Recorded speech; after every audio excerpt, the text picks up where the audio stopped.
Mes chers amis, j'espère que vous allez bien et j'espère que vous m'entendez.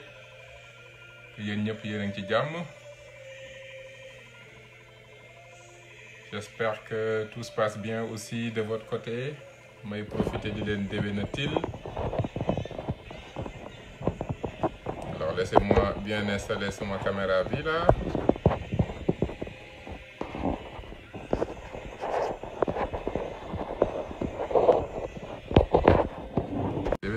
Dévenatil. Waaw tey nag moom sama installation bi dafa xaw a mais c'est bon. Dévenatil. Salut Khadija, j'espère que tu vas bien. Merci beaucoup pour l'attention. Vraiment, ça fait plaisir. Big Suleiman. Suleiman Sarr, dévenatil bu baax a baax. Si vous m'entendez bien, dites-le moi. Ah, le son est OK, excellent. Xaaral ma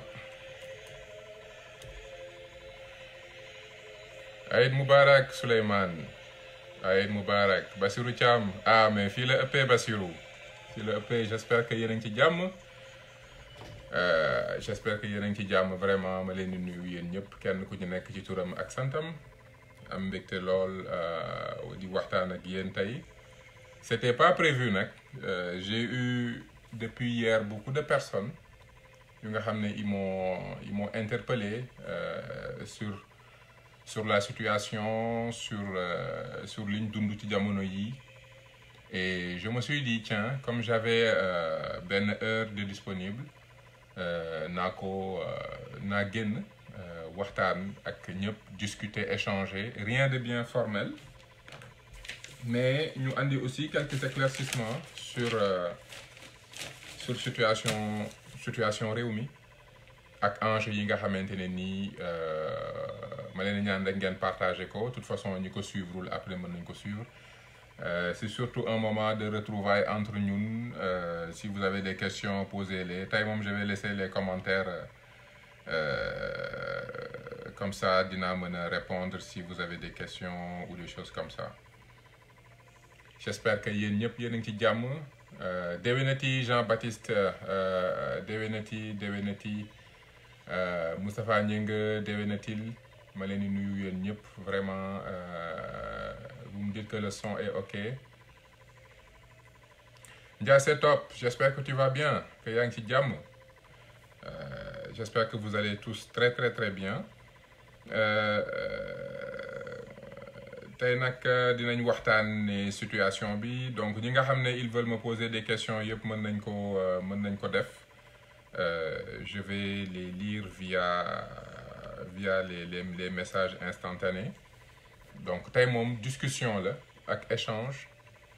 Ça fait un moment je n'ai pas fait de sortie.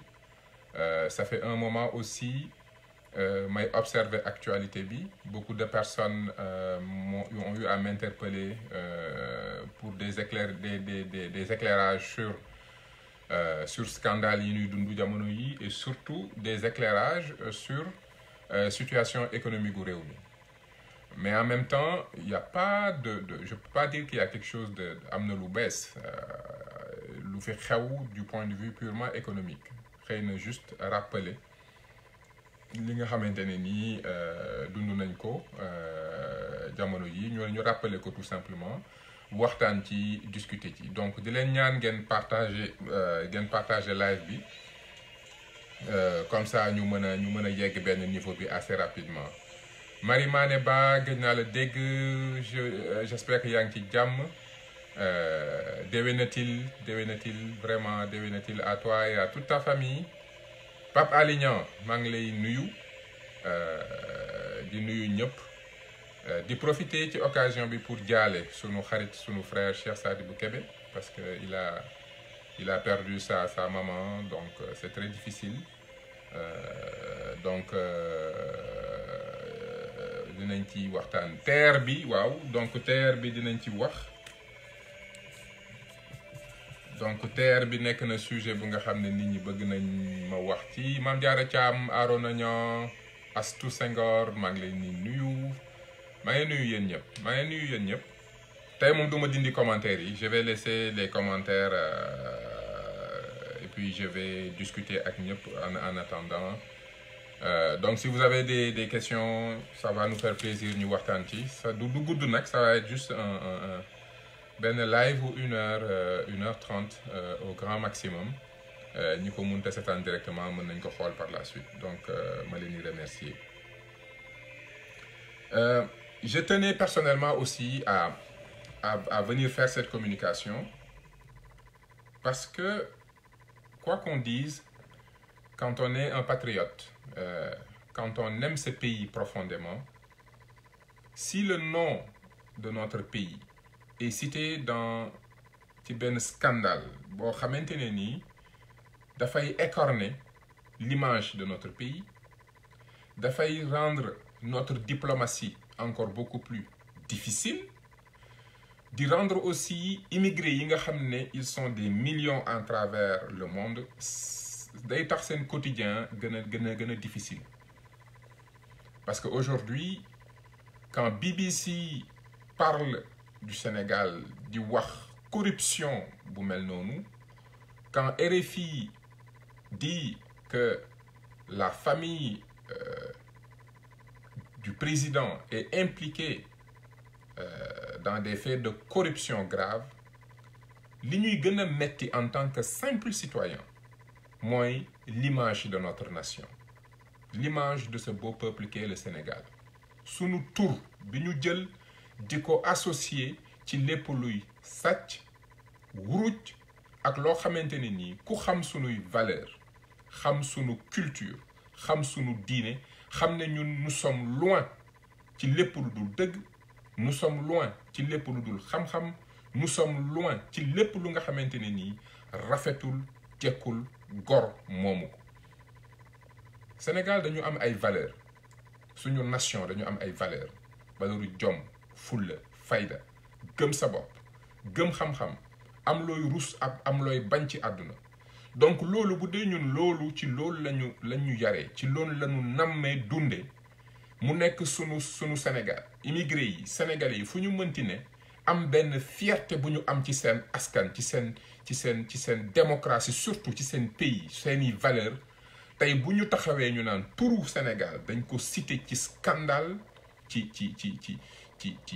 sàcc ci loo xamante ne nii accusation yu grave la mënuñu neex donc dafay nekk suñu droit ñu wax ci et c'est pour ça que j'ai décidé au-delà des interpellations que j'ai eues sur ces derniers jours j'ai décidé personnellement de me prononcer parce que en tant que simple citoyen je considère que sama turu réew man nanguwuma ñu koy jël di ko boole ci yii ci niveau d'incompétence yi ci niveau d'irresponsabilité yi ci comportement d'avidité yi ñuy jël sunu turu réew di ko yàq BBC di ci wax RFI di ci wax l'image du Sénégal écornée wu il y a plus de 3 millions de Sénégalais qui vivent dans le monde on a une diplomatie qu'on doit gérer benn leadership bu ñu war a am tey seen l'image de notre nation qui est écornée te le seul et unique responsable c'est le président de la République moom mooy le seul et unique responsable dans cette situation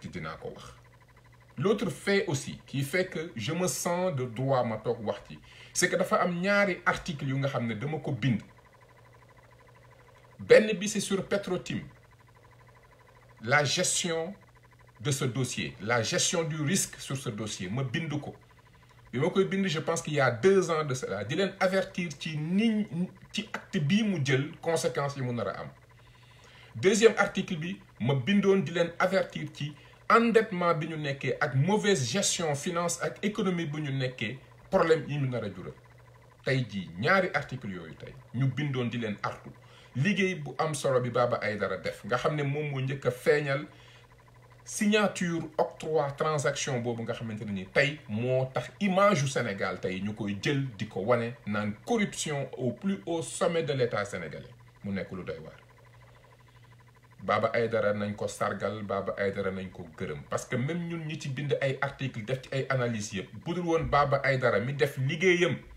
duñ jot ci information bi, duñu xam ne inspection générale d'État def na rapport, duñu xam dara ci loolu. ñun ñi ci def ay analyse ba gis ne am na ay problème te dinaa ko wax ci waxtaan bi, am na ay problème yu am, dañu ñëpp danoo yoreel nañ njukkal notre citoyen, notre fierté Baba Aïdara, parce que tey def na liggéey boo xam ne ñeewantu luñu BBC, ñeewantu luñu RFI, parce que tey doon gàcce BBC RFI wax ji fekkul ne ñun xamuñ ko ba noppi. dañuy sant yàlla nag bi ko BBC jotee, dañuy sant yàlla bi ci RFI waxee, parce que loolu lañ ci doon wut. Mais tey jii mbir mi expert bu ci def analyse, ku ci bind ak ku ci mënti wax, yoreer nga àllarba Baba Aïdara. Encore une fois ñu féliciter ko, mu nekk une fierté de cette nation,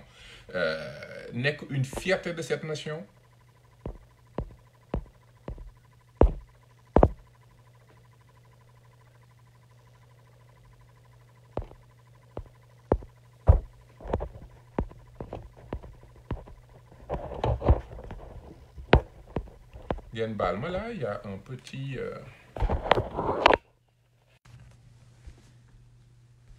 dafa am ben message bu ma jot là,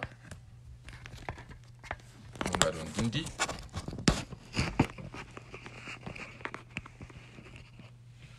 Donc tey jii ñu remercier sargal notre frère et ami Baba Aïdara pour cet excellent travail, parce que man su ma jotee ci dossier yi ba analyser ko, c'est par le travail de Baba Aïdara, parce que sama expertise ci analyse financière la yem, ci économie la yem, ci planification la yem, man duma journaliste. Voilà encore l'importance de la presse, d'une presse compétente qui fait le travail qu'on lui demande, qui va au-delà des déclarations politiciennes. Donc tey yoon la ñu wax ci lii, parce que c'est l'image de notre nation qui est vraiment à rude épreuve.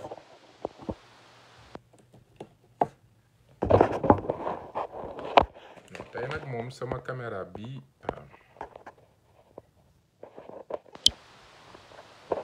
donc c'est l'image de notre nation qui est vraiment mise à rude épreuve, et que on a le droit vraiment wax ci. may leen ma une seconde, parce que y a mon système là que j'ai un peu changé et de petits soucis. C'est très bien, donc là c'est bon. Donc tey ñu dugg ci li nga xam ne rek quelques éléments yi nga xam ne war nañ ko mën a andi ci dossier bi. Donc ñëpp xam nañ ne c'est l'image du Sénégal qui est en jeu, te kenn waralu ko lu dul benn acte qu'un président de la République a fait, une signature qu'il a eu à faire, une signature bu nga xamante ne nii bu ko deful woon lii yëpp tey am du am.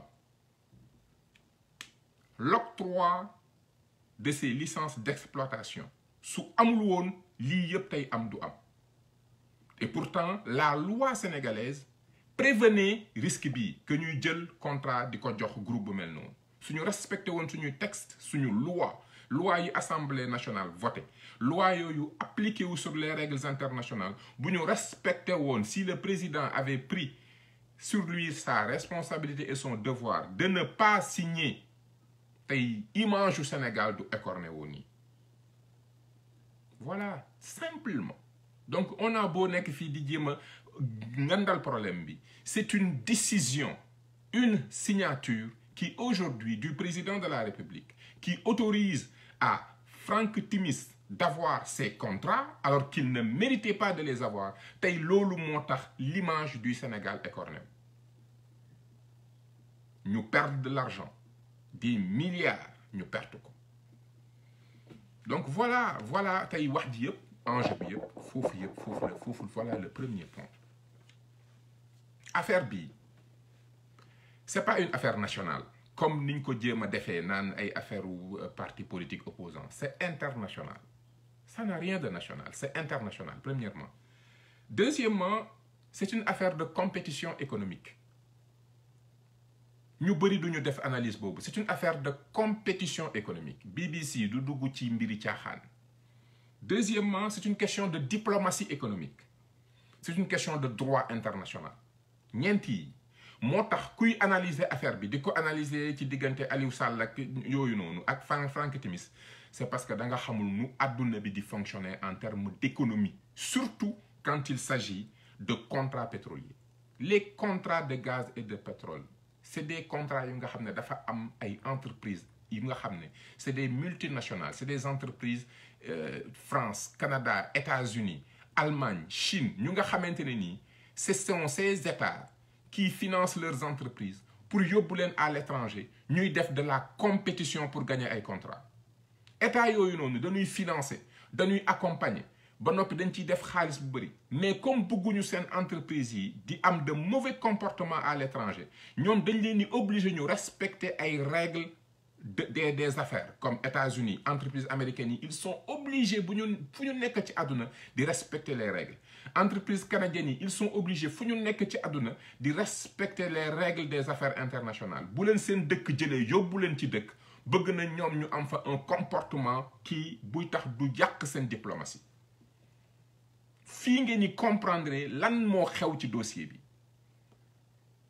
France Canada États-Unis Allemagne bu ñu jëlee ay entreprises chef d'entreprise yóbbu leen en Afrique en Inde fu nekk fexe ba ñooñu am ay contrats bugguñu ñooñu di def de la corruption di am de mauvais comportements parce que day yàq seen image réew comme suñu image réew ni mu yàqoo nii ce qui fait que dañ leen di obligé ñu respecter des règles de compétition internationale léegi nag entreprise u français yi entreprise u anglais yi entreprise u canadienne entreprise canadienne yi entreprise américaine yi bu ñuy respecter les règles de compétition et de marché à l'international ba noppi am yeneen entreprise yoo xam ne du ñu respecter règles yooyu dañuy def corruption dañuy utiliser ay courtiers entreprise yi nga xam ne ñoom dañuy respecter règles yi dañuy dem boole dénoncer parce que ñoom ñooy ñii parce que dès qu'ils perdent un marché ils savent que marché bi ni ñu ko pertee normalul dañuy informer leur diplomatie les entreprises canadiennes dañuy informer les ministères des affaires étrangères canadiennes ne leen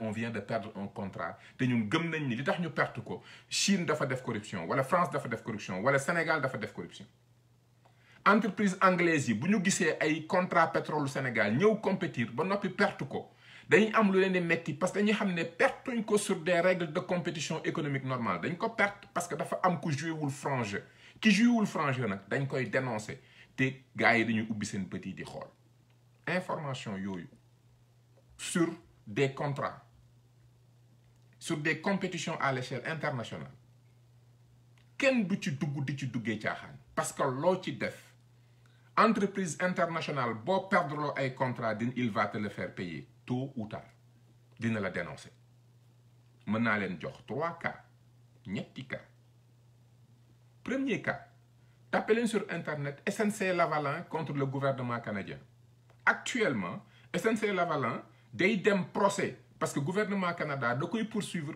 parce que dafa def de la corruption au niveau de la Libye corruption la def Libye am ay contrat de manière inacceptable di écorner image du Canada gouvernement Canada ci boppam tey jii day moo ko yóbbu procès tey jii SNC Lavalin day dem procès te dina boo moytu sax dina perte droit wu compétir sur des marchés fédéraux benn exemple benn ngi noonu deuxième exemple bi may joxe Cheikh Tidiane Gadio africain yu bëri fii lañ nekk naan waaw Cheikh Tidiane Gadio c'est les États-Unis ñoo ko sonal mais Cheikh Tidiane Gadio a aidé la Chine à avoir des contrats yoo xam ne ils n'ont pas respecté les règles de compétition internationale quand tu fais perdre des contrats à des entreprises américaines gars yi dañ lay flaguer dañ naan la tel diplomate tel homme d'affaires et on nous a fait perdre des contrats yoo xam ne mënoon nañ ko gagner parce qu'on était les meilleurs, l'État allait en profiter, les citoyens allaient en profiter, ils ont utilisé des règles inacceptables de corruption et autres,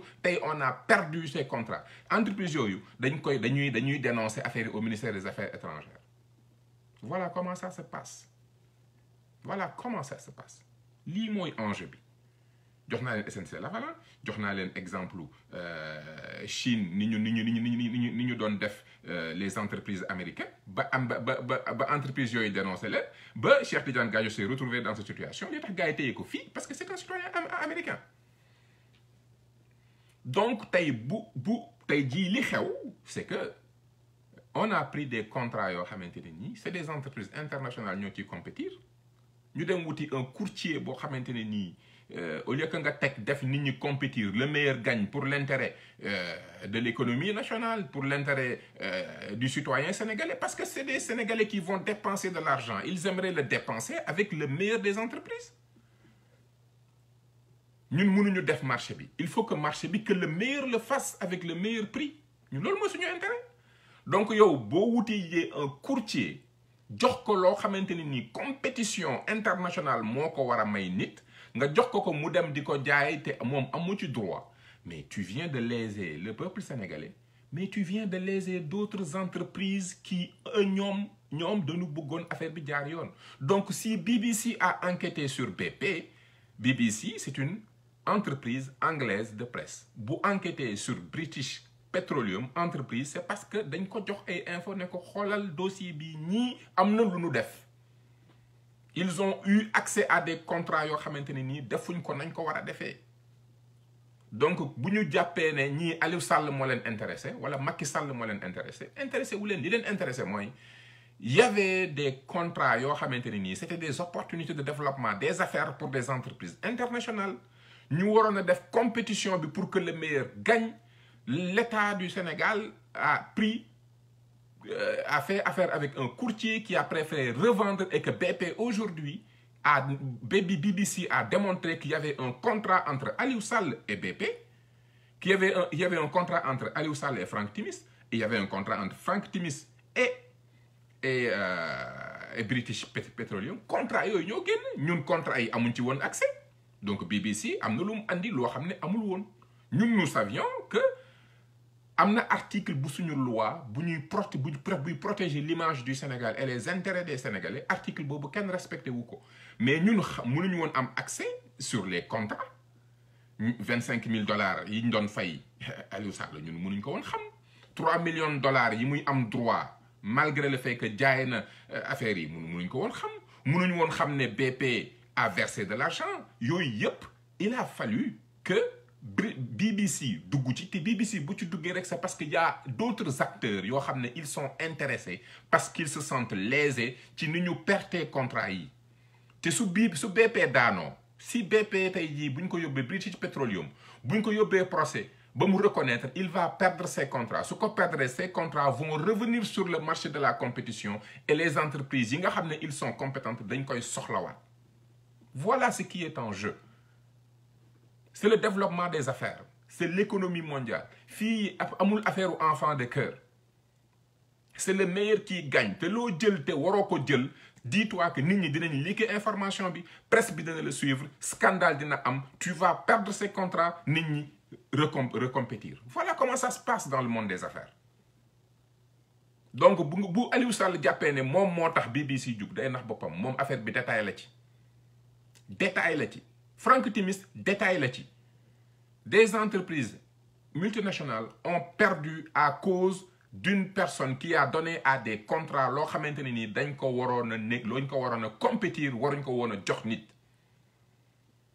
Donc voilà enjeu bi. Loolu mooy enjeu bi te lii dara war la ko dul président boo xamante ne nii xamul nu économie internationale di fonctionner.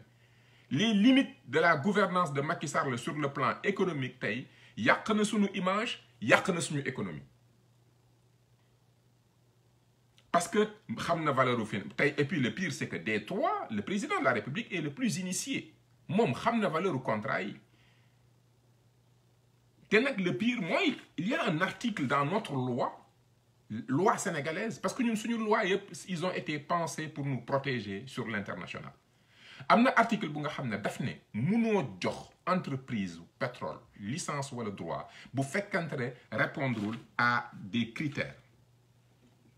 Critères yooyu boo gisee loi bi nii boo deful finance soo gisee loi bi nii dañ naan la il a des capacités financières mais boo defee finance jàng finance da ngay xam ne actuellement article bi day protéger l'État du Sénégal contre des entreprises incompétentes mais aussi sur le plan international day permettre une compétition saine day ouvrir la porte à des grandes entreprises multinationales. Des fois benn article de loi mën na am un enjeu économique pour le pays ba noppi am un enjeu économique d'un point de vue international. Article bi nga xam ne respecté wuñ ko article boobu doon wax ne Petro-Tim bu Aliou Sall ak Timis amuñu compétence moyen financier amuñu expérience ak gestion bi pour mën a gérer article boobu bu ñu ko respecté woon on va protéger les intérêts xaalis bi ñu perte duñ ko perte pire aussi dinañ protéger l'image du Sénégal et que du mën a compétir lu dul ay entreprises yu am yenn niveau de compétence yi benn article boobu rek bu ñu ko respecté woon on aurait sauvé le peuple sénégalais on aura sauvé du temps de l'argent des énergies et notre crédibilité sera préservée benn article boo jàngee finance da ngay xam ne article boobu dafa am ñetti risque yu muy protéger ce qu'on appelle le risque financier le risque sectoriel et le risque de gestion booy def finance entreprise booy dugganteel 3 risques yi ngay analyser moom mooy constituer ce qu'on appelle le risque global si tu veux analyser le risque global que présente une entreprise foog nga évaluer le risque financier le risque sectoriel et le risque de gestion bu ñu ne risque sectoriel mooy dans ce secteur du pétrole est-ce que moom am na position bu koy permettre que am na suffisamment doole pour que yeneen entreprise yi bañ ko rey par la compétition il faut que mu nekk entreprise bu dëgër bu nga xam ne dund na lu yàgg keneen mënu ko lekk keneen mënu ko rey il a les moyens il est résilient kooku war nga koo mën a jox ses contrats premier risque de secteur dans le secteur économique est-ce que moom c'est un élément risqué ou pas ensuite finance nga xool sa rentabilité ñaata bénéfice lay déclarer pendant 2-3 ans lan l'état de ses actifs lan mooy patrimoine am est-ce que am na alal parce que signer un contrat pétrole mooy kooku dafa war a investir ci loolu ki war a investir mooy ki nga xamante ni nii son entreprise est rentable il a les moyens financiers ba noppi dernière bi même s'il est bon dans le secteur même s'il a de l'argent est-ce que l'équipe de gestion sont des gens crédibles honnêtes et sérieux yan nit ñoo nekk à la tête de cette compagnie est-ce que seen kàddu am na solo koo xam ne dañ ko mës a jàpp muy jaay drogue kooku xam nga ne waroo koo jox ay contrat de pétrole d'autant plus que ne entreprise am existé wul d'autant plus que ne yorul dërëm donc voilà le nœud du problème donc foofu la lépp commencé Aliou Sall victime la ci dugg na ci loo xamante ni nii xamu ko xamul ne lii mu téye nii ci loxoom ñeneen ñoo ci amoon droit compétition internationale la waroon doon il a fait l'affaire de Timis il n'en a rien à faire c'est un malfrat moom yoonam nekkul ci loolu yëpp image am c'est pas son problème am na ci xaalis tëj nañ ko mës na def prison kooku crédibilité am intéressé wu ko BP tey jii racheté na loolu mais BP bi mu koy racheté xam na bu baax ne Timis mii xam nga li ñu naan receleur nit kuy sàcc mu leer na ni kii ab sàcc la nga dem jënd matériel ci moom buñ la yóbbee kaso yaa ko def parce que ñëpp xam nañ ko c'est ça le monde des affaires donc c'est de l'irresponsabilité c'est de l'avidité bëgg xaalis c'est des limites en économie et en finance ñàkk a xam nu économie mondiale di fonctionner moo tax nit di jël lu mel ni contrat pétrole di ci jéem a def ay mbiri courtier ñàkk a xam niveau rek niveau problème mu niveau parce que boo amee niveau am na yoo xam ne doo ko def parce que da nga xam ne lii mënoo ci rëcc parce que tu vas léser des gens yoo xam ne leur propre pays ne te laisseront pas en paix tey jii kenn xamul yan entreprise ñoo intéressé wu woon ci contrat pétrole bi BP am entreprise yooyu mais ils vont donner de l'information di nga ngi la presse les vrais journalistes d'investigation dañ leen ñuy ñëw envoyé leen mail ne leen regardez tel dossier ñun niñ ko perte jàpp nañ ne am na lu ci xew mais ils vont enquêter donc ils vont enquêter dégg naa nag mu naan day déposer plainte gis nga bés boo déposer plainte Londres di nga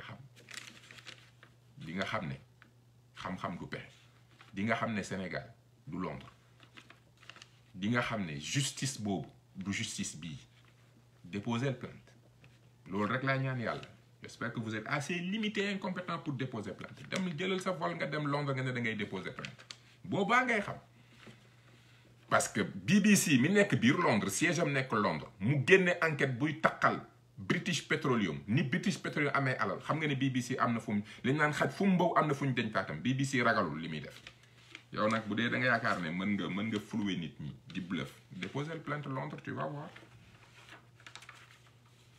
te lii yëpp donc dossier bi liñ ci mën a wax yëpp dañ ko wax à plusieurs reprises c'est ça l'enjeu et ça day revenir sur le niveau de nos leaders seen compétence bëgg ji jiite réew c'est bien mais est-ce que mën nga est-ce que xam nga c'est quoi gérer un État. Sénégal c'est un pays pauvre suñu défi bi gën a am solo mooy le développement économique. Il faut qu'on parvienne à sortir du sous-développement. Notre capacité à créer de la richesse loolu mooy suñu problème. Yeneen pays dañu raw ils sont plus développés que nous donc ñun leader bi ñu war a fal dafa war a nekk nit koo xam ne dafa am compétence en finance en économie ba noppi xam le développement des affaires dans ce monde comment ça se passe. Parce que suñu défi loolu la ñun bu dee affaire u diine soxlawuñ ko ci kenn am nañ suñuy diine am nañ suñu chrétienté am nañ suñu islam bu dee affaire u valeur am nañ suñuy valeur africaine lenn rek la ñuy nawee pays développés yi mooy seen organisation seen planification ak seen capacité gérer finance loolu lañ leen di nawee ci loolu lañ leen war a seet naka la ñuy hisser le peuple africain à ce niveau. Donc du ñu soxla leader yoo xam ne xam nañ comment ça se passe mais leader bu nga xam ne tey jii lii bu ko xamoon mais du jël compte parce que mënut a jàll. Munoo jël loo xam ne ñëpp teg nañ ci seen bët tous les multinationales teg nañ ci seen bët nga yaakaar ne yow mën nga utiliser ay courtier ba affaire bi jàll mën ta nekk c'est pas possible doo ci génn te ce qui est sûr et ça je le dis sénégalais yi nekk Londres am double nationalité nekk sénégalais nekk Londres nekk anglais nañu xool naka la ñuy def ba ñooñu déposer plainte contre BP foofu la affaire bi nekk. Il faut que ñu xool dans la loi british sénégalais yi fa nekk ñu ngi may déglu foog ñu xool sénégalais yu nekk foofu avec la nationalité canadienne qui ont le nationalité britannique qui ont la capacité dem déposer plainte contre BP sur les actes de corruption yi ñu koy accuser et qu'on demande la justice américaine mu enquête bés bu BP daanoo ma ne BP su daanoo Timis dina daanu Timis bu daanoo Aliou Sall na daanu te boobaa toute l'affaire dina feeñ sur lu tax Franck Timis ak Aliou Sall jot ci contrat yi voilà lii mooy débat bi voilà le débat ça dépasse vos histoires de politiciens opposants moom ak kii le débat n'est pas à ce niveau da nga laal loo xam ne waroo ko laal da ngeen a jël ci lu nga xamante ne nii produit yooyu contrat pétrole compétition internationale protégée par le droit international et les plus grands diplomates des affaires de ce monde dañ ci teg bët. Parce que diplomatie bi ngeen xam xewi na diplomatie wër di taxawaalu sol costume loolu xewi na léegi les diplomates ont la mission essentielle de protéger l'image de leur nation et de permettre à l'entreprise de leur nation de se faire de l'argent dans le monde sans pour autant écorner leur image tey ji loolu mooy le rôle de la diplomatie. Donc, quand vous faites des actes quand vous ne respectez pas les règles, les lois sénégalaises et les lois internationales sur des produits qui intéressent l'ensemble des grands pays de ce monde, et vous pensez que you can get away, mën ngeen ci rëcc, mënut a nekk. Et ce sont ces limites sur comment fonctionne le monde, sur comment fonctionne l'économie de marché, sur qu'est-ce que c'est que la diplomatie des affaires, guerre économique yi qui se passe dans ce monde enjeu yooyu suñu dirigeants yi mënu la maîtriser xamuñu luy monnaie xamuñu luy pétrole xamuñu luy dollar xamuñu dara ci loolu yëpp ba noppi bëgg xaalis affairisme yaakaar ne lépp mën nga ko def n'importe quoi mënut a nekk booy yëy nag ba yëy yaxi bukki nga xam ne yëy nga yax ku mën a yëy yax bu ngeen di jaay pétrole bu ngeen di jaay lu ngeen gis jaay ba jaay lu ngeen warut jaay boobu ngeen di am problème. Parce que affaire bii bés bu BP daanoo si BP est reconnu coupable par la justice britannique toute la chaîne de responsabilité va tomber et nous savons déjà que Petro-Tim warul woon jot ak affaire bii benn article loi Sénégal wax na ko dafa war a démontrer des compétences financières te compétences financières ki ko am mooy ki am des états financiers entreprise bu am 3 états financiers moom nga mën a toog def une analyse financière ne les états financiers de cette entreprise sur 3 ans montrent qu'il y a une rentabilité une bonne gestion des coûts des bénéfices mi ngi fay impôt cette entreprise est rentable am na cash mais ay entreprise bu amul état financier nga bëgg ko jox ay contrat pour mu investir de l'argent fan lay jëlee xaalis bi xam nga ni fi maa tey ngeen di def mais seen maa tey gi nag ñàkk xam bu rëy la àndal bu nga xam ne lii lay jur l'image de notre nation est écornée notre diplomatie est écornée tout simplement lu tax pour un $25,000 quelques actions lu ko fi jar lan moo ko fi jar et vous pensez que affaire bi affaire politique la ban opposant sénégalais tey jii moo mën a pousser BBC mu def enquête sur cette affaire ban opposant sénégalais moo am moyen ñoom sax des fois ils sont limités ils savent même pas ce qui se passe savent même pas ce qui se passe. lii day wane rek ban yan leader la ñu war a chercher yan leader lañ soxla ñun le profil de nos leaders. Aujourd'hui Sénégal suñu diplomatie ak suñu économie est à terre parce que on a un président qui du point de vue de l'économie et de la finance a énormément de limites. tey jii mettre ce réew en tension de trésorerie mooy la limite évidente de l'incompétence en économie. Le fait que ñu jox la réew ne la recette yaa ngi nii dépense yaa ngi nii am nga droit leb ngay leb di leb ba leb loo xamante ne nii tax na ba bor yi salaire yi boo ko fayee deseetoo dara ba noppi tu n'es pas capable d'accompagner les Sénégalais pour ñu créer richesse. Abdoulaye Wade dama koy wax bi mu fi toogee en 12 ans les Sénégalais ont doublé les recettes du Sénégal. C'est-à-dire que les recettes sont passées de 100 à 200 bi fi Abdoulaye Wade toogee de 2000 à 2012 Macky Sall li ñëw bi mu fi toogee ak léegi recettes yi jugee ci par exemple 50 dem 75 augmentation contre-performance de moins 50%. munta dimbal Sénégalais yi ñu parce que société ñaar la. Il y a la vie sociale, les activités sociales et les activités économiques. On veut vivre et on crée de la richesse. Vie sociale, moi, c'est famille, c'est dîner, c'est la vie sociale. Mais parallèlement à la vie sociale, il y a la vie économique. Nous, Africains, il faut que nous ayons un défi. Il faut que nous réussissions à créer de la richesse. Il faut que nous ayons une bonne éthique, un bon comportement. Il y a une règle, nous relever le défi de l'économie.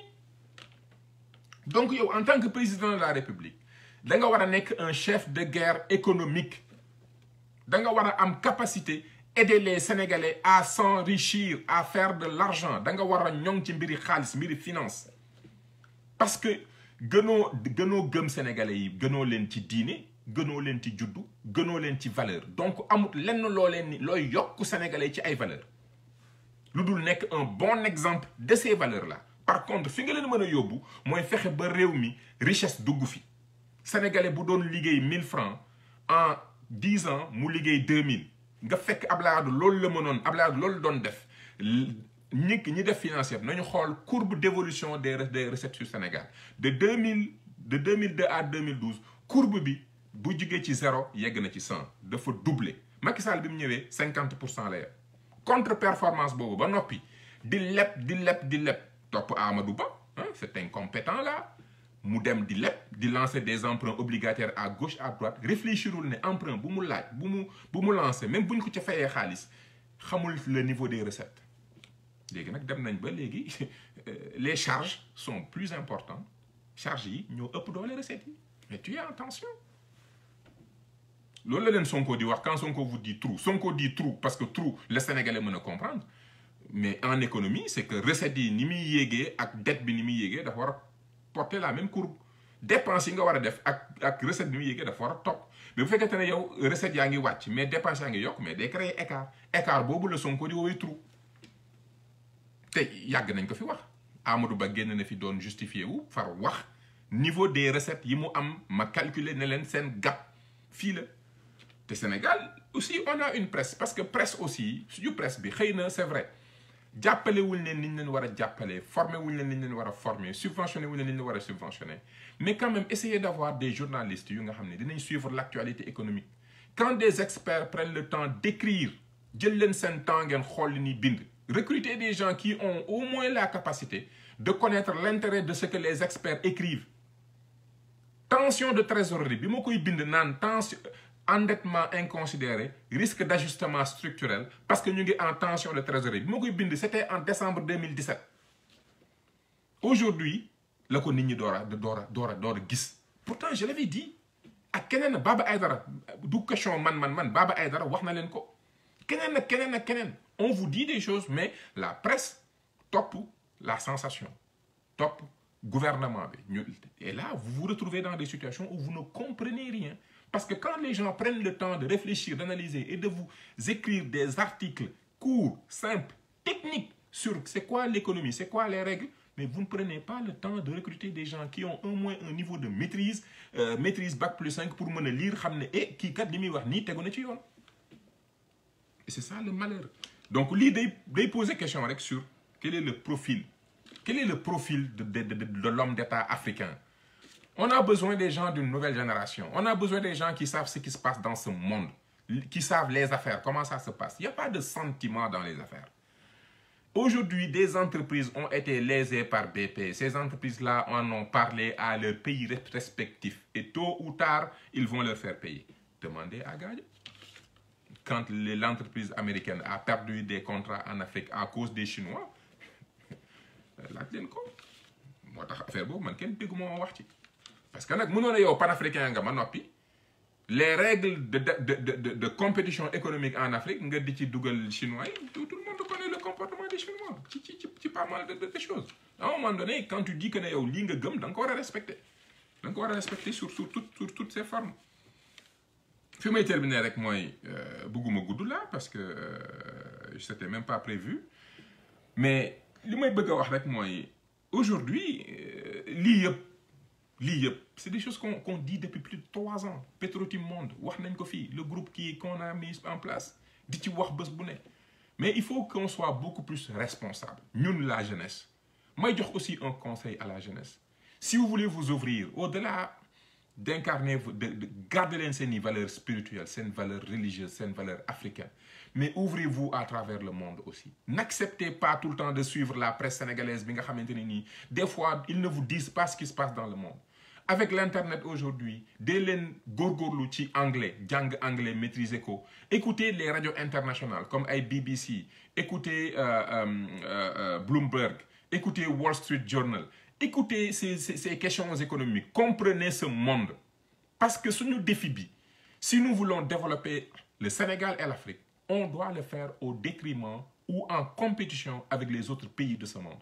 On ne peut pas vouloir développer le Sénégal et l'Afrique et se faire prendre sur des questions aussi élémentaires que contrat bu nga xamante ne c'est des entreprises internationales avec derrière eux leur pays ñoo ciy compétir ñu jël di ci def lii.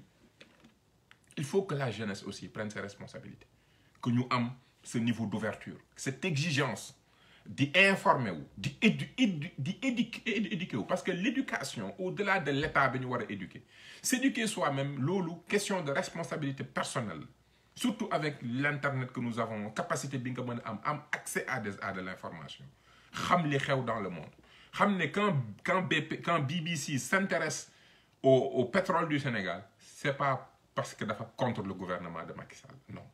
C'est parce qu'il y a d'autres intérêts qui ont été lésés et que intérêts yooyu ils s'attendent à ce que BP perde ses contrats parce que bu ko perdre il y aura un autre marché te bii pas kenn du ko jaay voilà l'enjeu lii moo ci nekk situation wu réew mi nag moom foofu laay terminer Macky Sall a voulu gérer ce pays il a voulu faire feu de tout bois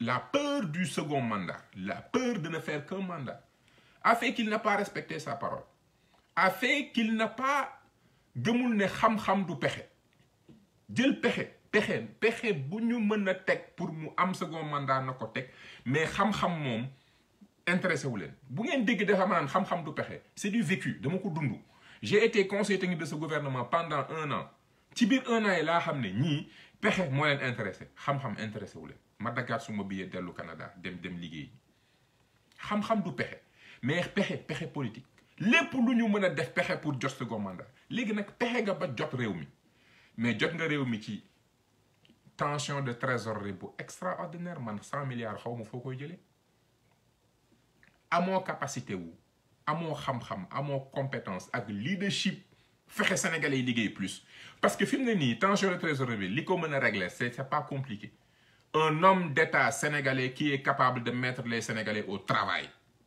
c'est ça qui peut sortir ce pays nit ki boo amee ay contrat yoo war a fay amoo munoo muus ak waane ba doo ko fay tu ne peux que travailler mieux et plus loolu rek moo fi nekk leneen nekku fi ay dialogue national pas besoin de dialogue pour ça tu as engagé des dépenses qui font que tu n'as plus 1 franc il faut te mettre au travail et mettre les Sénégalais au travail il faut que nous produisions plus pour que ñu fay impôt que impôt yi ak bénéfice ak transaction financière yi nga mën ci comp loo mën a fayee salaire yi fay personnel fay fonctionnement fay bor bi loolu moo fi des dara desatu fii le leadership le travail l'honnêteté reconnaître ses erreurs pour essayer que 4 ans yi fi nekk ñu nga mën a changer réew mi loolu rek moo fi nekk amul leneen lu fi ne amul lu nuy dialoguer parce que tu n'es plus normal, tu n'es plus candidat sa parti tey ñoo war a tànn seen candidat yeneen parti yi préparé wu comme ni ma waxee waa PDS nañu bàyyi wax ju bëri ji ñu nekkee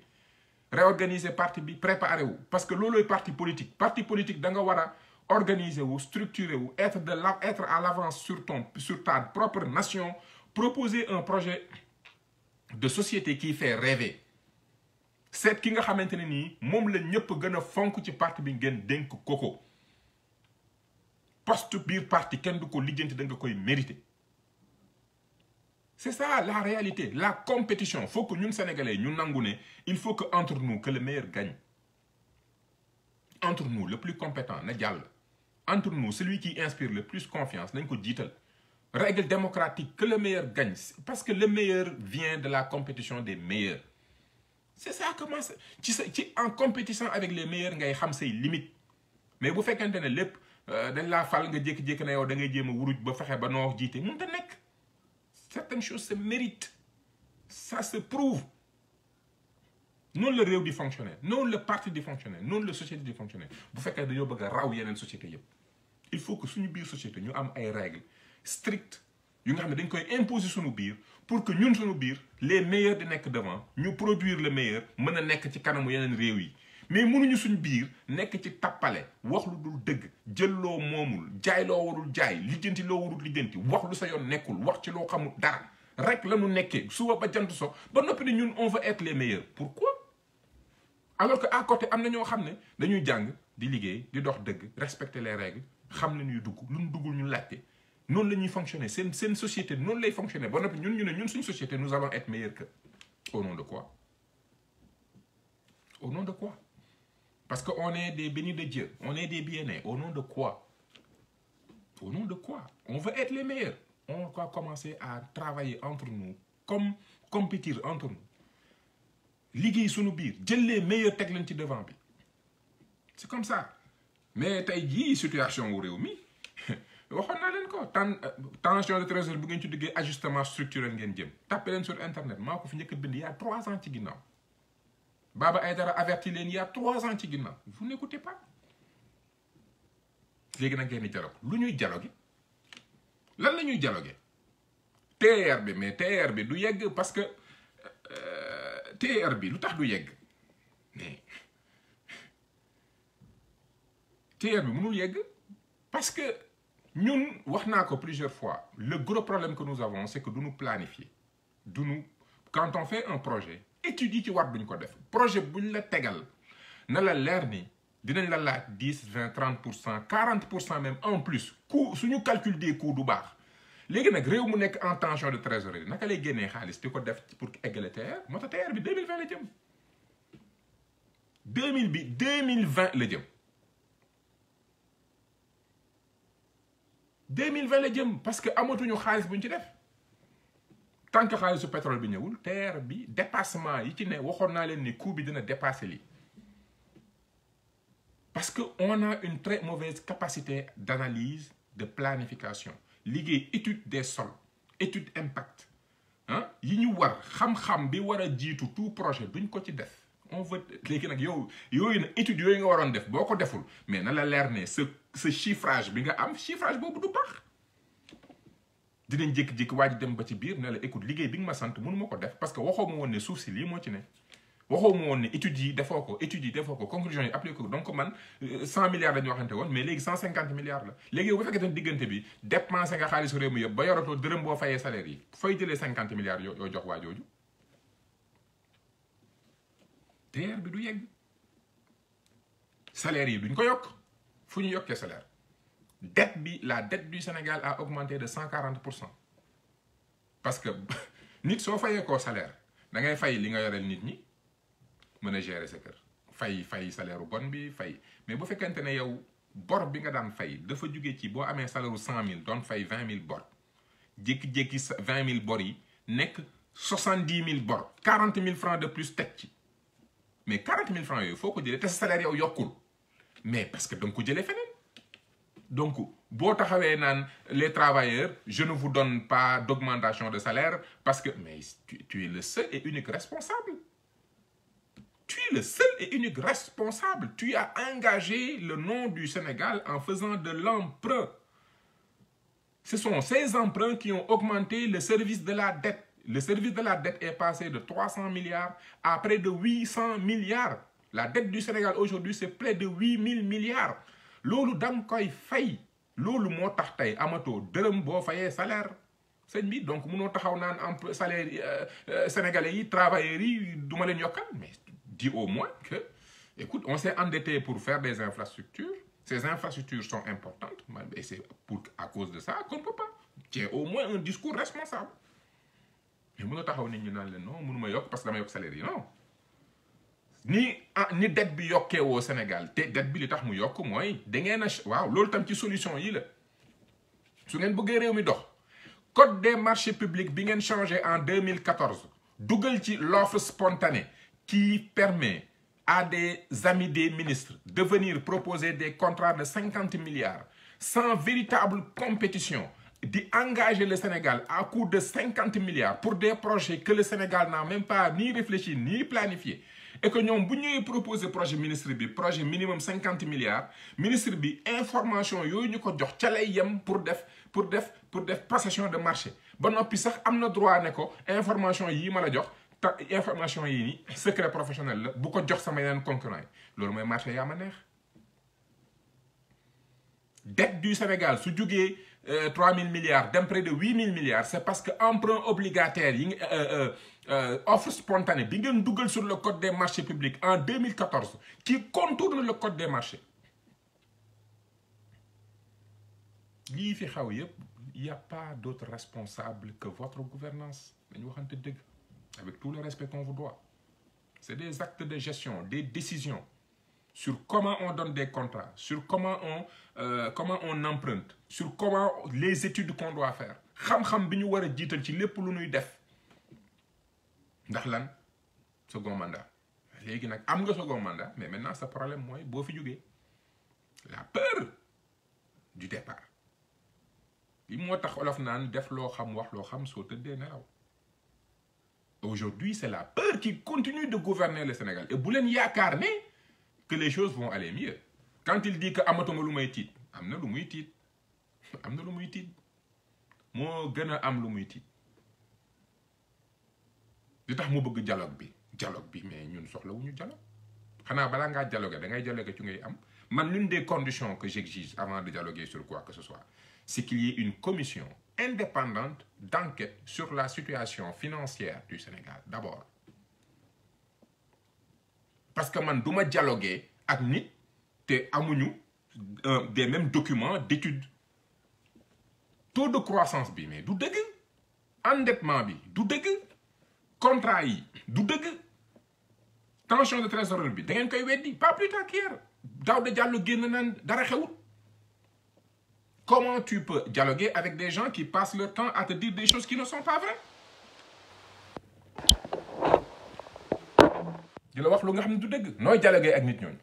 Donc tey balaa ñuy dialoguer ak nit mais ñu jël temps def des études def des analyses sur def une commission d'enquête sur quelle est la situation financière de ce pays ñu xam sax réew mi ci ban situation la nekk parce que balaa ñuy discuter parce que suñu première responsabilité en tant qu'homme politique c'est de veiller sur le bien-être des Sénégalais. Comment gérer de manière efficiente la ressource sénégalaise bu ñuy discuter ci loolu la ñu war a commencer. alalu réew mi nuñ koy yoree li ñëpp bokk dañ ko war a waxtaane léegi nag li ñëpp bokk noonu foog ñu nekk ci au même niveau d'information ñun xamuñu. bu ñu analyser ne leen tension de trésorerie ngeen ne amul bu ñu analyser ne leen endettement ngeen ne non c'est pas vrai bu ñu waxee ne contrat yi ngeen ne du dëgg vous n'êtes d'accord sur rien et vous voulez qu'on dialogue on va dialoguer sur quoi? Il faut qu'on dialogue tey jii situation réew mi dafa laaj waxtaan mais waxtaan sur des questions économiques et sociales. Compétition politique moom li ñu ci soxla mooy ñu définir des règles que tout le monde applique soxlawuñu négociation politique. Qu'on définisse des règles nañu libérer Karim Wade nañu libérer Khalifa Sall nañu définir les règles correctes de compétition pour 2024 bu ñu reporter benn élection parce que report élection yëpp li ko waral mooy da nga mooy la peur xam nga ne élection municipale yi bu ñu fa demee yow sa parti moom daanaka tas na mënatoo ko gérer parce que tu n'as jamais voulu avoir un parti organisé et structuré. Donc local yi daf la tiital législative yi daf la tiital léegi nag nga bëgg ñu dialoguer lu ñuy dialoguer li ñu war a dialoguer les seules choses qui doivent nécessiter un dialogue dans ce pays c'est quelle est la situation réelle financière de ce pays et quelles sont les urgences sociales ci loolu lañ war a wax ak pétrole bi ñett yooyu dañ ci war a def commission d'enquête discuter ci def une assise ci naka lañ ko war a gérer nga appliquer ko loolu rek loolu lañ mën ba noppi ñu définir les règles de compétition politique économique pour 2024 parti politique bu ci nekk dem dugg ci biir partem réorganiser ko restructurer ko tànn la nouvelle génération tànn les jeunes teg leen ci kanam parce que nag on ne peut pas faire du neuf avec du vieux mënut a nekk aussi mënul nekk il faut qu'on laisse les nouvelles générations prendre le défi parce que c'est notre défi aussi c'est pas c'est notre défi. Donc je pense que mënuma guddal je pense qu'on a dit l'essentiel di notes yi rek laa ne woon parce que y a rien de nouveau ñi ñu yàgg a suivre xam nañ ne waxuñ fi lu compliqué. Je vais voir si j'ai des questions. Si vous avez des questions, envoyez-les.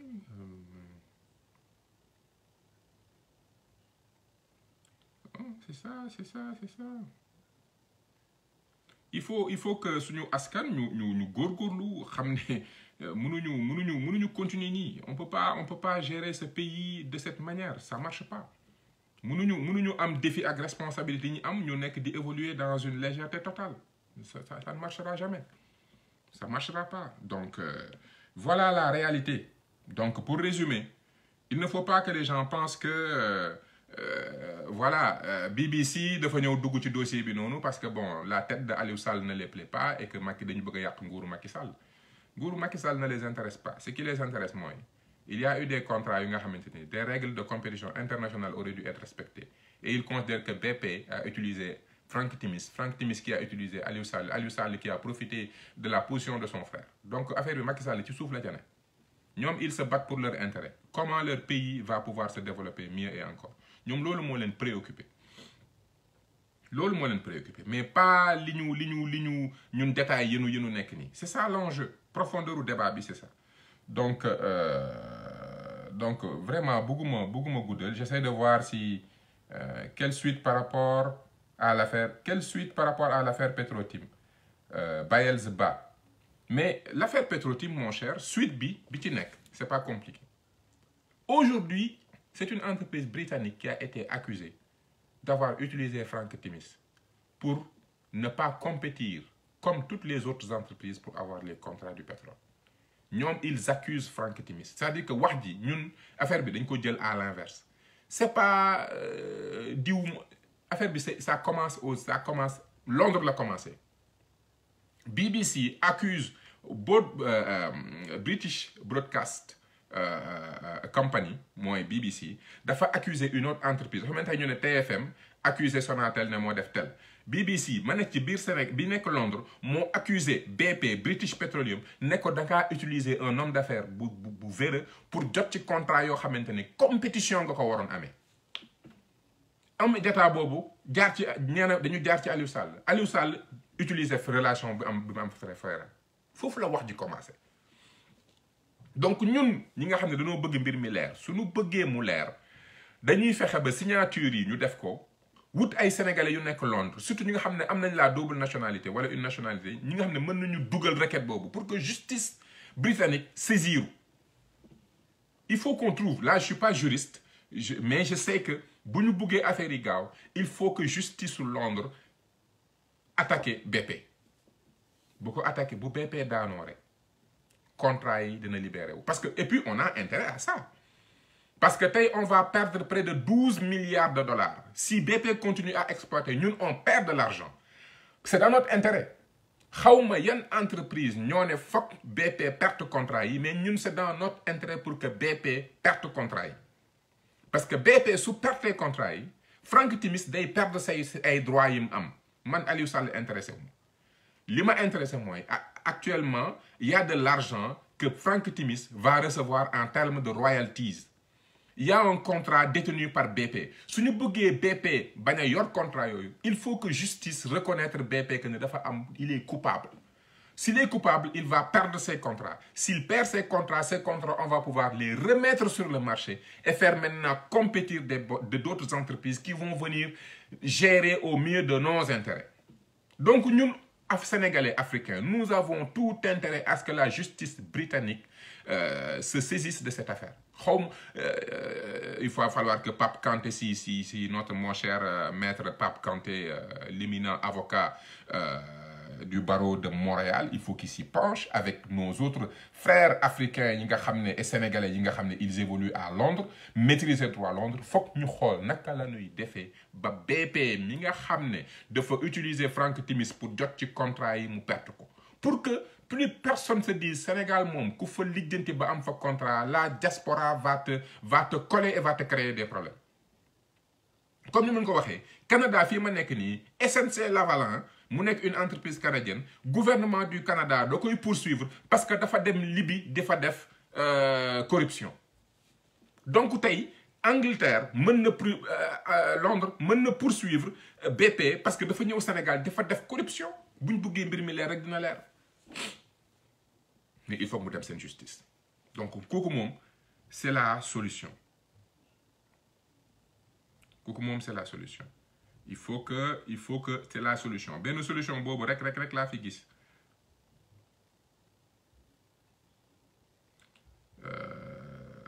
Juge boobu laa fi gis. Bon, je vois pas.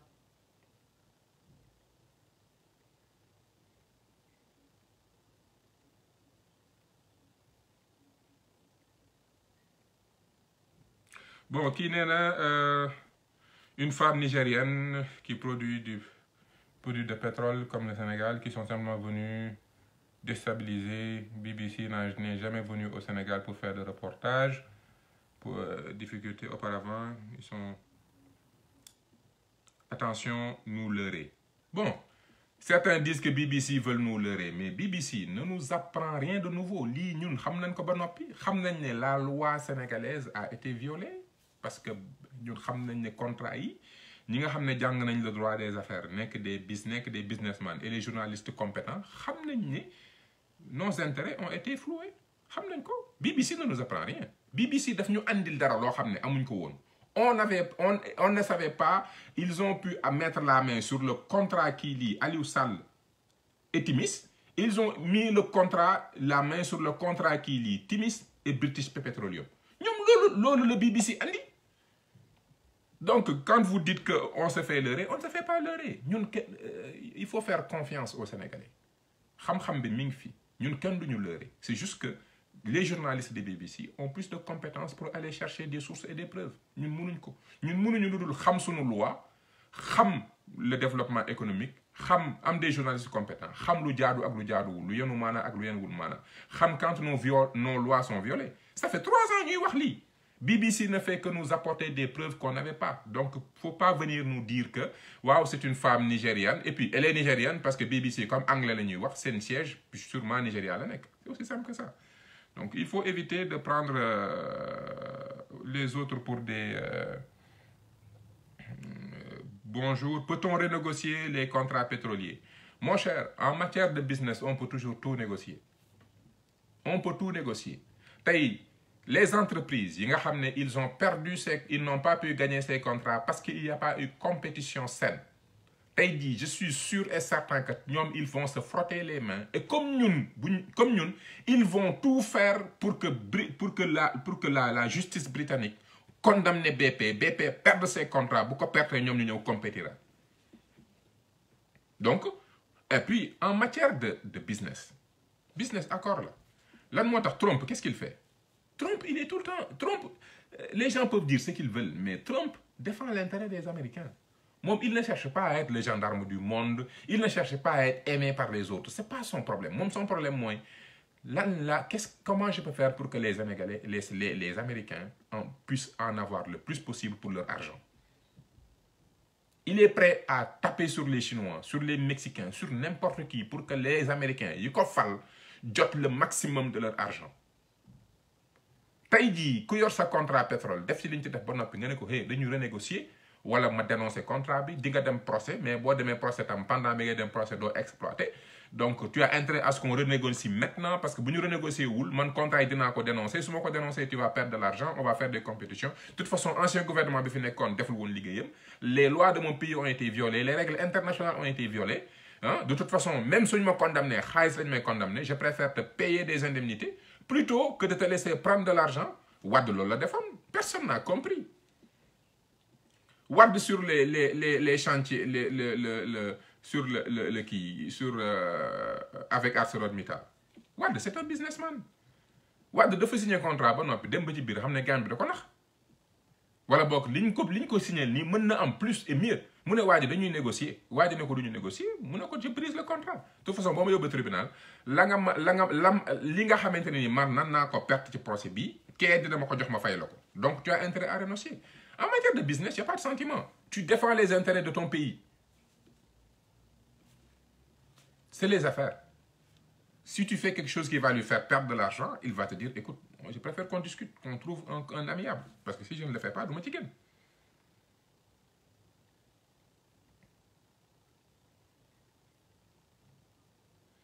taux d'endettement au Sénégal, écoute, je pense que c'est dans les 60-70%.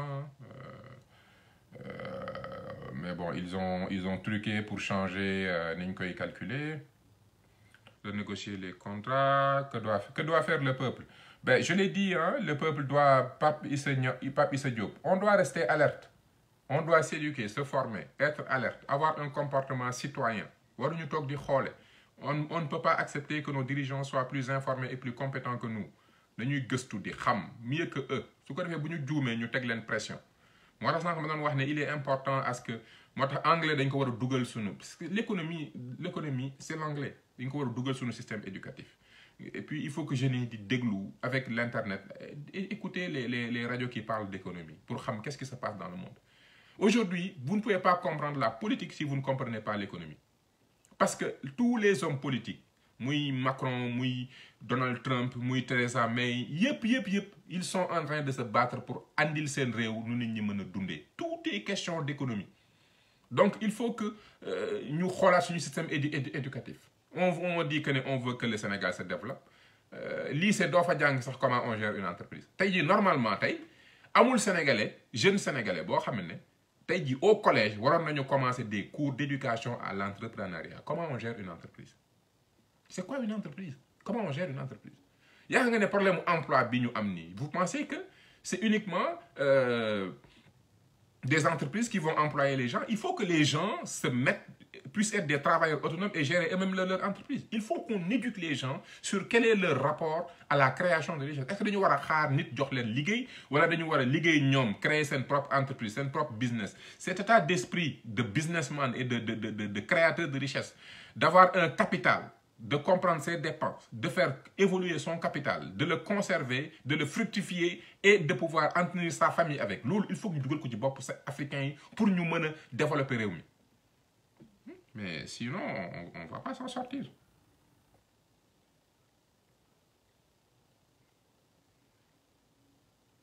Sommes-nous confrontés à un problème de modèle? Je ne sais pas qu'est-ce que tu veux dire par modèle. C'est sûr que modèle de leadership, nous avons un parce que politicien bu nga xamné dafa incompétent. Xamut li xew ci aduna bi. Politicien la gëm. Famille parti. Koku mom modèle bobu mom on n'en peut plus. Intellectuel malhonnête, modèle bobu mom on n'en peut plus. Et puis et c'est pour ça que nit ñi naan bon patriotisme, ñepp on est tous des patriotes. Ça veut dire que quand on dit que tu crées un parti politique, il faut que nga wax nit ñi ban idéologie nga am. L'idéologie moy la logique de tes idées. Mënoo gérer parti na yow da nga ko tek ci bëgg réew, bëgg sa réew, ñepp wara bëgg seen réew. La question maintenant c'est comment on développe ce pays. C'est quoi ta vision? C'est quoi tes idées? Idée yi ban vision la vision boobu ban programme la programme boobu ban équipe moo koy gérer. Donc le modèle c'est à chaque parti de proposer sa vision, ses idées, sa vision, son projet et puis suñuy valeurs africaines et sénégalaises ñëpp xam nañ ko il faut que ñiy diriger parti yi di incarner ces valeurs là aussi ça c'est important.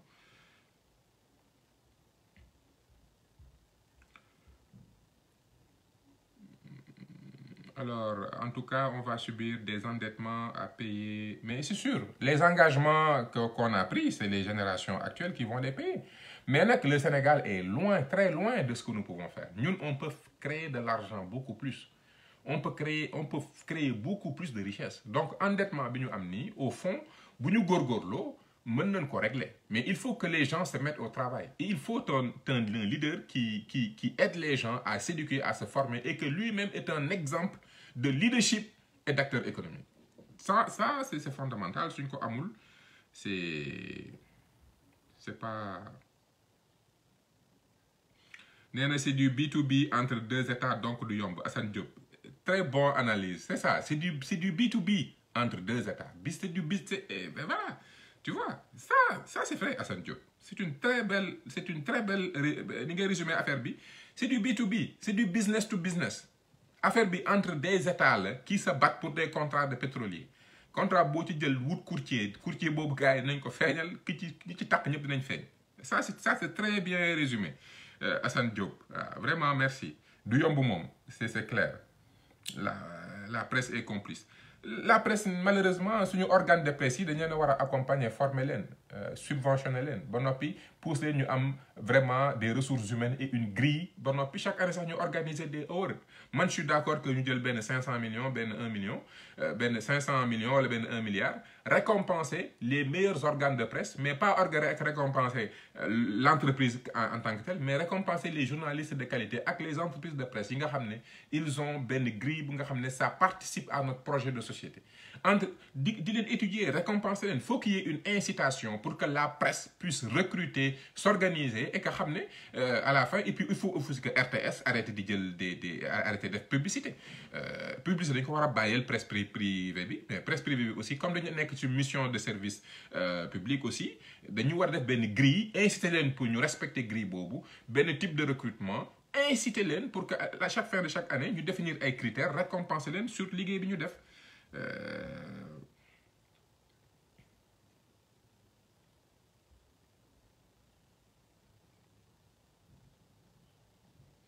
Wow, Hassan Diop, ArcelorMittal, c'est grave. Non seulement nous avons gagné le procès, mais on a accepté le qu'elle must accepter. Non. Wow, Trump est en train de freiner la Chine, l'Europe avec le protectionnisme. Mais Trump est en train de travailler pour les Américains. Nous, on travaille pour les étrangers.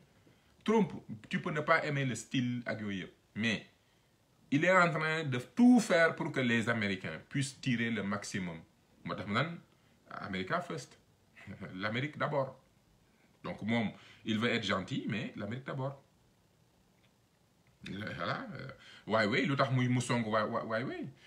voilà, j'avais dit que le troisième exemple, quand Volkswagen, quand il y a eu des traités internationaux pour l'émission de carbone, nous devons respecter l'émission de carbone. Volkswagen doit respecter.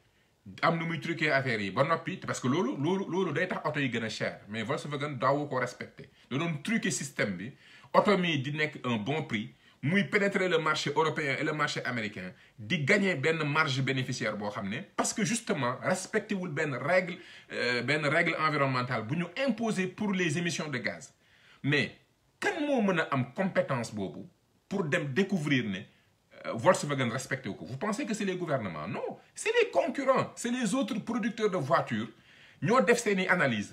Volkswagen, il y a un truc qui ne va pas parce que nous devons respecter, de proposer à tel prix, nous devons faire bien bénéfice.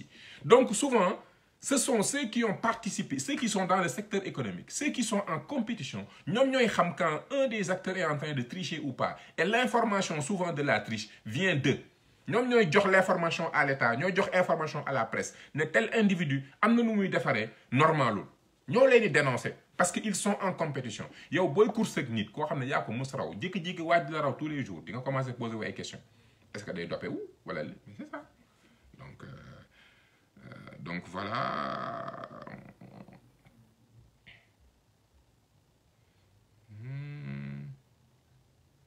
La presse, bon, j'en ai déjà parlé.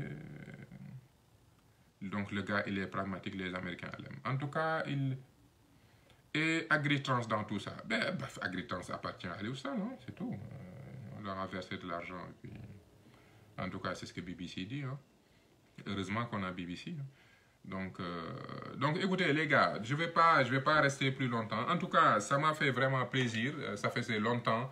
Bon, je suis au Sénégal, live, je prenais le temps aussi d'observer parce que des fois, je vois souvent que pensez-vous du contexte économique et financier mondial actuel? Beaucoup d'économistes redoutent une crise mondiale pire que 2008. La crise de 2008, mon cher, ça n'avait pas un... Parce que souvent, bon, j'ai 3 questions intéressantes ici, là. Question d'ordre d'économie. Baragay, ça c'est une excellente question. C'est vrai que les gens sentent bien un ralentissement qui est plus lié au marché en tant que tel, le marché en tant que tel. Et puis les gens se disent peut-être qu'on va vers une crise. Peut-être, mais c'est pas sûr. Crise de 2008, c'est autre chose. Crise 2008, c'est des produits financiers qui ont déclenché une crise. C'est-à-dire que c'est des produits financiers, ce qu'on appelle la bulle immobilière, parce qu'on ne respectait pas les règles d'emprunt. Et puis on a créé des produits dérivés d'assurance sur ces bulles, sur ces produits-là. Parce que, bon là ça va être un peu technique là, mais bon au moins pour répondre à ta question. L'immobilier, moi valeur mobilière, bi nga xamné mo gëna mobilière, pas immobilière, l'immobilier, parce que derrière un immeuble qu'on a construit, il y a un contrat d'hypothèque avec un engagement de payer. Ça, lolu c'est un titre finance xaliss la. Lolu papier hypothécaire yooyu gars yi dañ koy jël banque bi gis nga banque bu la lebalee fii bu la banque lebalee ba nga jaay sa kër hypothèque bi jël na ko jaay ko keneen. Ces papiers là, ces valeurs mobilières dañuy def ay produits de dérivés, des assurances qu'on va créer. Je me rappelle plus le terme qui avait été utilisé. Mais mais le problème mooy kon immobilier yooyu ñu tabaxoon les gens ont réfléchi que ne immobilier valeur comme valeur kër du wàcc day yéeg. Nit ki mën na jël kër goo xam ne il ne paye que l'intérêt, il ne paye pas capital plus intérêt. Amérique da ngay gis nit ku dëkk ci këru $1 million te pourtant salaire am $200,000 parce que il ne paye que l'intérêt. Mais il considère que la croissance de la valeur du bien est plus importante que l'intérêt que tu payes. Donc tu es en train de te faire de l'argent parce que tu payes 2% d'intérêt, mais ta maison prend 5% de valeur, tu es en train de te faire 3%. Donc mën nga jënd kër goo xamante ne nii bu ñu la doon rembourser ko sur 25 ans mënoo ko rembourser, mais bu ñu la fayal intérêt pendant 25 ans mën nga fay intérêt yi pendant 25 ans. Mais quand tu payes les intérêts pendant 25 ans, sur 25 ans ta maison va prendre plus de valeur que l'intérêt que tu payes. Le problème est que il y a eu tellement de développement immobilier qui n'a pas suivi le marché. Valeur u kër yi dafa jékki-jékki chuter parce que on a construit beaucoup trop. Et comme on a construit beaucoup trop, cette hypothèse comme quoi que dans 25 ans, ma maison va avoir une valeur supérieure à l'intérêt que je paye, cette hypothèse-là est devenue caduque. Hypothèse boobu nag bi nit ñi réaliser jékki-jékki gis ne ñu ngi tabax ay kër de $1 million, 3 millions, 4 millions, di ko lebal ay nit, il ne paye que l'intérêt. Jékki-jékki kenn bëgg a jaay kër gi jarul. Ñoo xam ne donc kër yi amatul valeur. Nit ñi di bëgg a jaay kër yi jarul. Donc kër yi ñu ne $1 million lay jar ngay fay intérêt yaakaar ne dans 5 ans maison bi dina jóge $1 million dem $1,5 million jékki-jékki kër gi ñu koy jaay kër gi nga jëndee yow $1 million 3 ans après 2 ans après kër gi mi ngi jar ay $500,000. Donc consommateurs yi qu'est-ce qu'ils font? Ils commencent à jaay kër yi parce que xam nañ ne dugg nañ ci lu ñu xamul. Léegi nag produits dérivés yi ñu defoon ci papier hypothécaire yooyu produits dérivés yooyu mooy les assurances. Am na benn film bu intéressant, tu peux le chercher. J'ai oublié le nom, naa ko posté après. Buy wane l'histoire de cette affaire-là. Donc il y a des produits léegi nag mu créer effet. Fait que nag et là ça a montré toutes les limites du système économique. Léegi nag moo tax crise de 2008 crise du système économique la. Et depuis Bâle 3 mën nga dem sur internet nga télécharger Bâle 3 nga étudier ko, tu vas voir que Bâle 3 a changé beaucoup de choses sur comment doivent fonctionner les banques avec les produits de dérivés avec les hypothèques. Donc banques yi léegi ils sont beaucoup plus contrôlés. Donc li xewoon 2008 pratique yooyu on est censé ne plus les avoir. Donc on va vers une crise parce qu'il y a un ralentissement, peut-être, on ne sait pas. Mais peut-être sûrement pas comme une crise de 2008, à moins que mu am leneen lu ma xamul sur d'autres produits.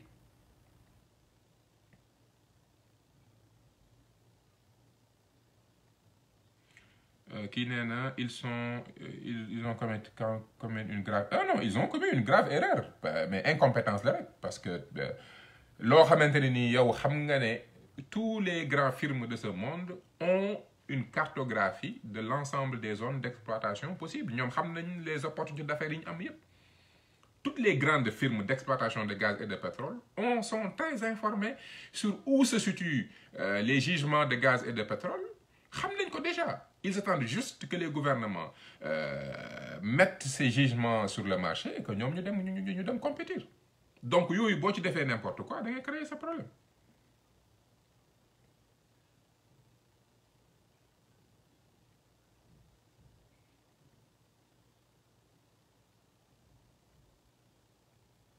Au Sénégal, on nous dit un journaliste ne doit pas critiquer un autre journaliste. Tu peux nous expliquer pourquoi? Bon, c'est vrai que Sénégal dañu bëri masla hein. Sénégal kenn du critiquer kenn boo critiquer ñu kii mais bon nit ki mais critique aussi lan la quand une personne la critique est-ce qu'elle est objective? Est-ce qu'elle est dans une logique d'aider et de faire avancer? Parce que bu ngeen bokkee métier nga gis koo xam ne comportement am day yàq métier yoon la ngeen dénoncer ko. Donc, des fois, il faut prendre le courage.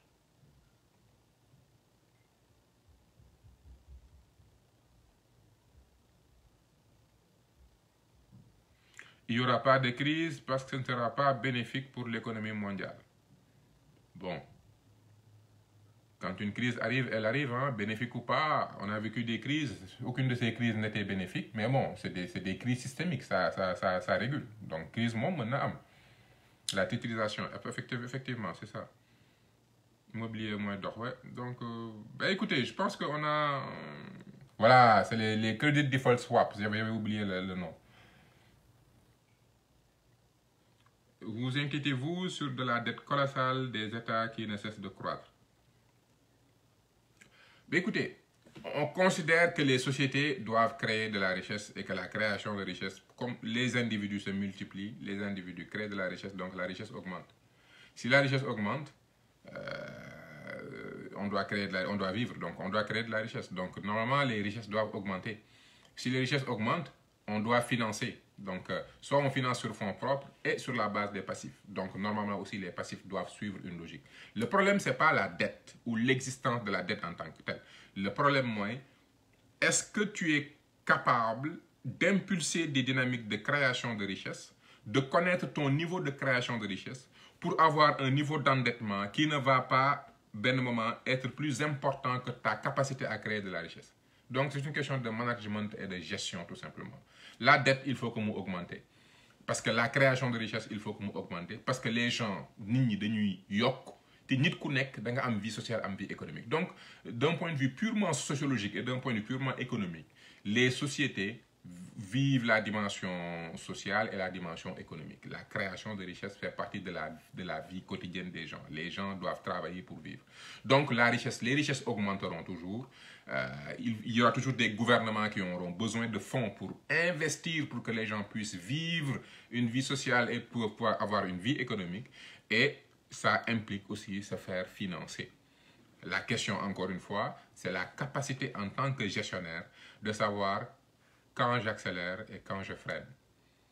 Si ma courbe de création de richesse est à ce niveau, c'est ma courbe d'endettement mënut a ñëw nekk ci kawam. Donc c'est juste une question de planification, de gestion financière, tout simplement.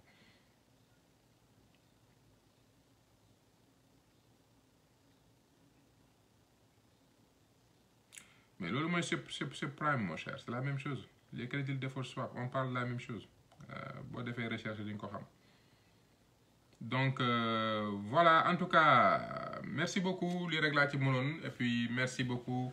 J'espère que en tout cas, moi profiter pour di len balu ak, hein, di len bal aussi ak, di djéggalu ci bépp kàddu boo xam ne yëkkati naa ko rek te mu blessé nit, xëy na du ñàkk mais blessé nit taxu ma jóg, wax dëgg parce que des fois la vérité se suffit à elle-même.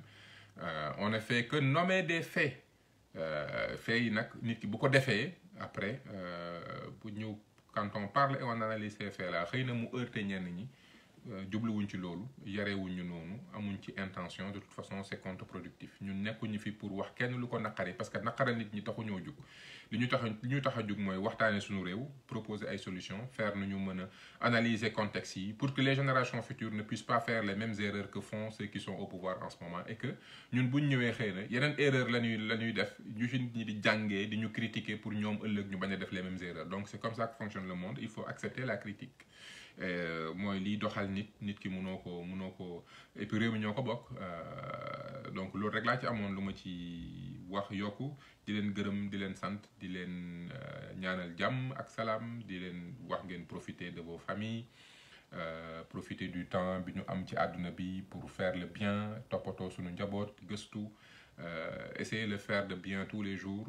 et puis xam ne lépp loo def ci àdduna te waroo ko def ça va te revenir là-dessus ça va te revenir sur toi xam-xam du pexe ma koy faral di wax nit nga toog bañ a def dara moo gën ngay def loo xam ne amoo ci xam-xam parce que ñàkk a def dara tu ne peux que regretter de ne pas avoir quelque chose que tu n'as pas eu waaw nga jékki-jékki mais def loo warul def moom da lay andi ci nga dugg ci loo warul dugg rek conséquences yoo xam ne da ngay am problème donc àdduna boo ci nekkee dafa war a ànd ak teey dal xam ne xam-xam moo war a jiitu lépp ñu jàng al ahdar yi xam nañ ne waa ji ko ci xët bu njëkk bi mi ngi naan warul ci muskallaf muy def ci diine loo xam ne xamul lu ci yàlla wax c'est-à-dire que waru la ngay def dara te xamoo yow lii la ci yàlla wax donc c'est pas la coow li mooy kenn xam nañ ne ñëpp dinañ juum mais dañ ne nit ñi booy def dara war nga xam lii lan lañ ci wax et cette même règle s'applique quand tu gouvernes un pays quand tu gouvernes un pays waroo dugg ci mbir te xamoo lu ci boroom xam-xam yi wax